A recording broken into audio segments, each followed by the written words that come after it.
Ito, tinuro lang sa akin to. Technique nila para hindi siya mag-backfire.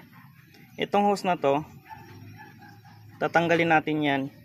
Tapos, gugupit lang tayo ng tsinelas na sakto dito sa butas.